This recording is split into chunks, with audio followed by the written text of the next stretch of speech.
Many buildings skip the 13th floor, but what if it's still there? Hiding a parallel world between 12 and 14. Tune in to find out.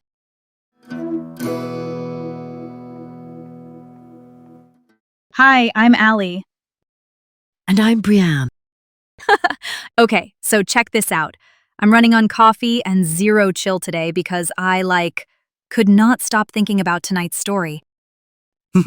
Meanwhile, I'm hydrated, skeptical, and ready to call BS where appropriate. Sorry, not sorry. And welcome to the Veil, Unsolved and Unbelievable. All right, moving on. The 13th floor. You know the superstition. Lots of hotels and high-rises skip it. Some folks say it's not gone at all, it's like folded. A thin seam of reality you can step into if you catch the elevator panel at the right moment. Ghostly architects hiding a floor because numbers hurt feelings. Got it. And what? The building inspectors just wink and stamp it. Seriously, though, the belief is common.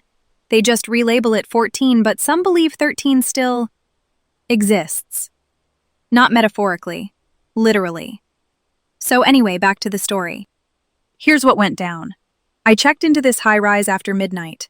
Quiet lobby, carpets that swallow your footsteps, those massive flower arrangements that look expensive and smell like nothing. The elevator's empty. Button for 14 blinking like a heartbeat. I hit 14. Somewhere around 8, the panel glitches. Just a flutter. And for a breath, the 13 lights up. My thumb moves before my brain catches up. I press it. The chime is lower than the lobby ding, like a bell in a church basement. I swear my arms goosebumped. Elevators run diagnostics and show phantom floors sometimes. Service modes, mezzanines, you name it. Not paranormal. Just deeply boring. Back to the facts.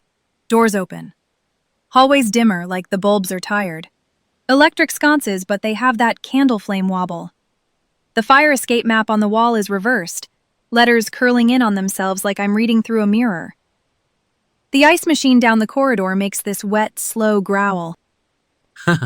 Mirrored glass can reflect a reversed fire map if you're seeing a reflection off the case. And the ice machine noise? Those things always sound like a kraken with a sinus infection. I start walking.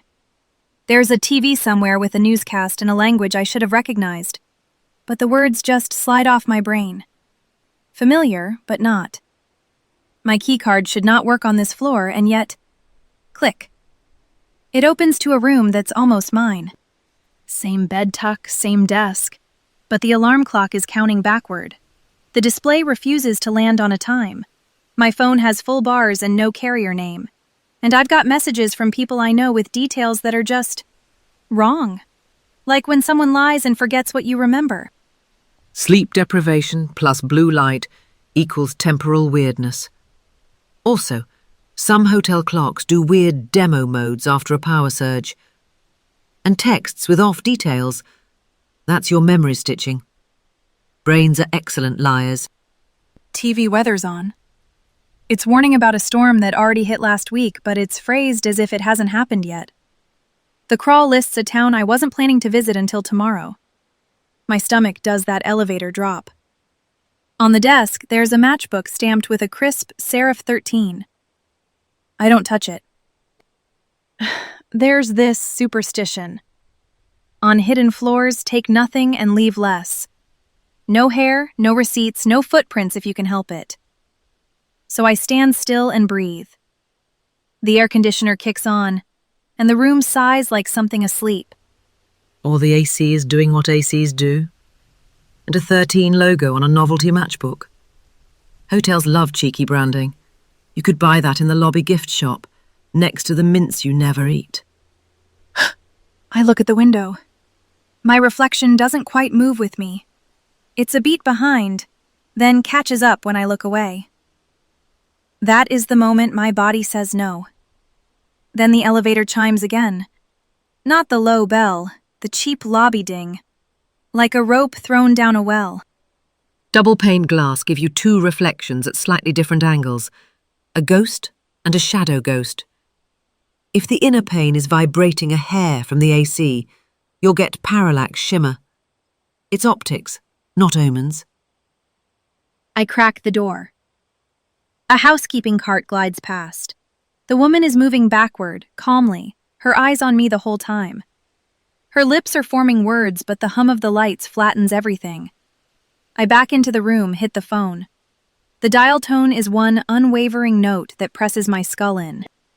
You probably caught her reflection in a mirror panel and thought she was moving a wrong way. People pull carts backwards all the time in tight hallways.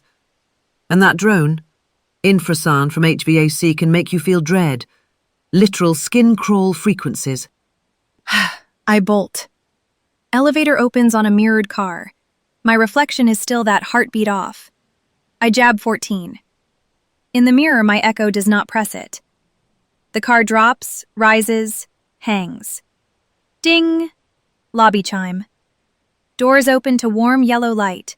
The same bland flowers. The same bored concierge. The panel down the hallway shows no 13. Like nothing happened. Next morning, I ask the clerk, all casual, if the hotel skips 13. She just slides my folio over and says some guests prefer to believe that. No smile. On the bill, there's a room service charge for 1:13 a.m.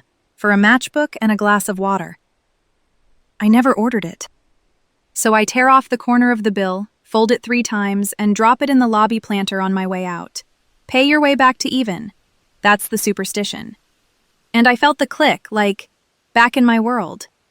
Let's move on to why this doesn't prove a parallel flaw. First, the numbering. Loads of buildings relabel 13 as 14 because guests complain. The flaw exists physically. It's just rebranded. You likely wandered onto a service level mislabeled during a panel reset. Second, it's after midnight. You're jet-lagged, running on caffeine. That's prime time for derealization and auditory pareidolia. Your brain hears a TV in a language you almost know and starts filling gaps. Same with the reversed map and the spooky ice machine. Third, the matchbook chart at 1:13. Cute number, sure, but hotels code items. 113 could be an internal code for an amenity restock, or a staffer popped in to do a minibar audit and scanned the wrong room. Administrative error looks like cosmic wink. Conspiracy alert. So let me get this straight. Every weird detail just happens to line up with your favorite buzzwords, and the timing stamp matching 13 is a clerical whoopsie. Isn't that bananas? You're ignoring the whole texture, the way the air felt different, the different elevator chime, the mirror lag. That's a pattern. Patterns are what our brains do, especially when primed by a superstition. You stepped into that lift already thinking about 13, so any anomaly became evidence. Confirmation bias, top shelf. Okay, next up, counterpoint. I didn't go hunting for it. The 13 flashed once. I reacted. The hotel employee basically admitted they let people believe. Why not just say no if there's nothing there? And that housekeeping cart moving backward, eyes on me. That wasn't a reflection. It felt intentional. Staff are trained to keep it neutral with guests. If someone asks about ghosts or 13th floors, they don't argue. Keeps reviews civil. As for the cart, our eyes misjudge motion all the time in long corridors. Peripheral vision plus patterned carpet equals magic eye illusions. I hear you. But there's also this folklore layer. Hotels are liminal. People are sleeping, dreaming between places. If there's anywhere a seam within, it's a floor that's been erased numerically but not physically. You rename a thing. You don't unmake it. The point is, renumbering isn't erasing. It's mapping. We're meaning-making machines, and you're brilliant at weaving those meanings. I'm just saying your senses had a night off, not that you're making it up. Back to the story. I didn't take the matchbook because, don't bring souvenirs back from the seam. Take nothing, leave less. And when I dropped that folded scrap in the planter, it felt like I'd paid a toll and the road behind me closed. Rituals work because they soothe. You closed the loop for your nervous system. And if there is a mystery here, it's human perception. Our instruments are fallible, and the brain fills gaps with story. That's the fascinating bit for me. Which leaves us with a bigger question. If our senses can be tricked this easily, how often are we walking past seams without noticing? How many 13th floors did we miss because the panel didn't flicker at the right second? Or how often do we invent a seam because we're tired, and the hallway hum hits the wrong frequency? Either way, reality's got edges we don't always track. If you want to fall down this rabbit hole more, grab Haunted Hotels by Tom Ogden. It's packed with weird stays. And for urban legend vibes, the Lore series is a fun binge. Let's move on to actual life. I'm going to take the stairs for a while, thanks. Floors are less spooky when your quads are on fire. I'm absolutely pressing every button to see what lights up. If I vanish between 12 and 14, text me on the carrier with no name. I'll send a housekeeping cart to fetch you. Moving backwards, obviously. Thanks for listening, you lovely weirdos. Keep your eyes on the elevator panel and your mind open.